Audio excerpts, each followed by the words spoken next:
je voudrais vous raconter une petite histoire. On va imaginer, vous êtes en train d'assister à un séminaire. Imaginons.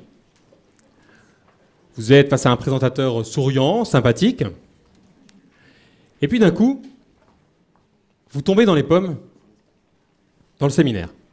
Et là, quelqu'un arrive, écarte la foule et dit « Vous inquiétez pas, je m'occupe de tout ». Elle vous regarde, elle se penche, elle vous fait un massage cardiaque. Vous ne réveillez toujours pas. Elle vous prend sur l'épaule. Elle va pour sortir, elle se retourne avant de sortir « Vous inquiétez pas, je m'occupe de tout ». Elle monte les escaliers, elle arrive dans la rue, là, elle sort son pass ambulance libre, le nouveau service de la ville de Paris, elle ouvre son ambulance, elle ouvre les portes de l'ambulance, elle vous pose dans l'ambulance, ferme les portes. Elle va à l'avant, elle conduit l'ambulance sur le périph', alors pour ceux qui connaissent Paris, c'est sportif. Elle arrive à l'hôpital, hop, elle sort, elle ouvre la porte, elle vous sort, elle ouvre la porte à coups de pied pour faire rentrer dans l'hôpital, elle trouve un lit vide dans un hôpital. Elle vous dépose sur le lit. Là, elle vous ouvre, elle met la main sur votre cœur et elle commence à vous faire le massage cardiaque. Elle vous a anesthésié avant. Elle a fini, elle vous recoue et vous êtes zen, serein, sur la table. Est-ce que vous aimeriez bien qu'il y ait une telle personne, un tel surhomme dans la salle pour vous sauver en cas de malaise? Je vois que c'est mitigé. Effectivement, il y a quelques petits détails que j'ai omis dans la première version de l'histoire. La première chose, c'est que, alors, vous êtes tombé dans les pommes, et la personne ne s'est pas rendue compte que vous étiez simplement déshydraté, que vous aviez juste besoin d'un verre d'eau. Ce qui n'était pas très très bon sauveteur.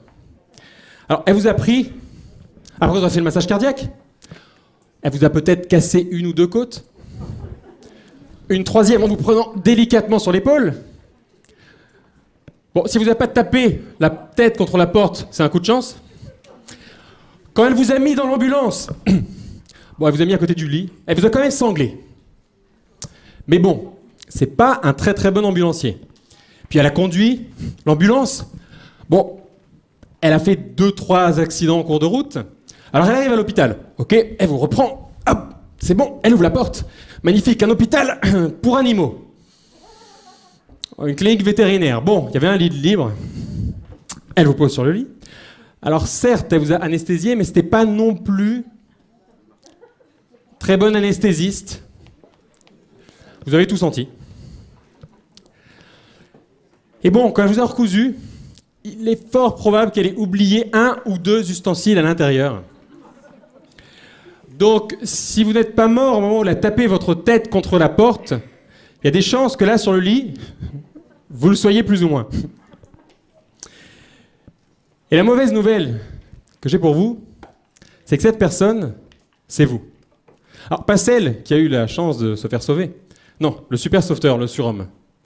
Parce que, quand vous êtes lancé, on vous a dit, ok, alors il faut un blog, il faut que je publie des articles, il faut que j'ai un autorépondeur, que j'envoie des emails, que je mette une page de vente en place, il faut que j'envoie, que j'ai un système de paiement, etc., etc. Et vous vous êtes dit, vous inquiétez pas, je m'occupe de tout. Vous avez voulu essayer de tout faire par vous-même, en tant que surhomme. Et le problème, c'est que quand on est débutant, on fait tout, et on fait tout mal. Et ça, c'est le troisième piège, c'est de vouloir tout faire absolument tout seul.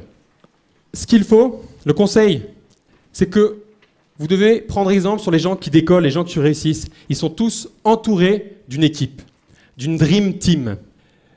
Mais pour vous donner un exemple concret de ce que je suis en train de vous parler, est-ce qu'il y en a parmi vous qui ont déjà essayé de faire de la technique, de mettre en place un site, de gérer un autorépondeur, etc. Est-ce que vous avez pensé qu'en mettant cela en place, vous avez gagné de l'argent parce que vous n'aviez pas à payer pour un technicien? Il y a un effet pervers là-dedans. c'est que, vu que vous avez mal fait la tâche, vous avez l'impression que vous avez gagné de l'argent en faisant cette tâche-là, alors qu'en fait, vous avez perdu en termes de relation par rapport à votre client. Je vais vous donner un exemple.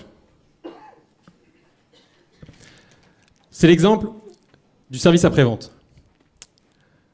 Vous avez reçu le premier mail de votre premier client. On va la refaire. Le premier mail de votre premier client!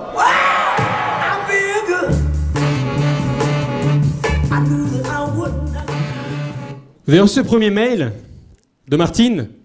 Martine qui vous dit bonjour, j'ai acheté votre formation. Je suis allé sur google.fr et il n'y avait pas votre formation. Vous dites c'est parce que c'est maformation.com. Ah, merci beaucoup.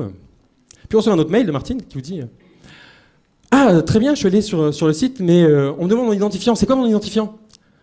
Vous êtes content, vous répondez. Vous dites, votre identifiant, c'est Martine. Martine. Et puis un autre mail de Martine quelques instants plus tard qui vous dit ok, mais j'ai oublié mon mot de passe. Et là vous dites ouais, sur la page il y a marqué j'ai oublié mon mot de passe et vous cliquez dessus. Et puis petit à petit, eh bien la lune de miel avec Martine au fur et à mesure se transforme en lune de fiel parce que vous commencez à en avoir marre. Vous ne lui répondez plus ou peu et du coup Martine se fatigue et si elle ne quitte pas votre formation et demande à être remboursée, elle ne rachètera plus chez vous. Et du coup, l'effet pervers, quand on ne délègue pas ces tâches-là, c'est que ce n'est pas de l'argent qu'on doit sortir, c'est de l'argent qu'on ne voit pas rentrer. Donc on n'a pas l'impression de l'avoir perdu, vu qu'il n'est jamais rentré. Et ce concept important qui est de se libérer du temps pour justement déléguer, en déléguant ces tâches techniques, ces tâches pour lesquelles on n'est pas bon, pour le concentrer sur la création du contenu, ce sur quoi on est bon. Donc à partir de maintenant, je voudrais s'il vous plaît qu'à chaque fois que vous créez un produit, vous pensiez en termes de produits haut de gamme, de produits phares, qui va changer la vie de votre client.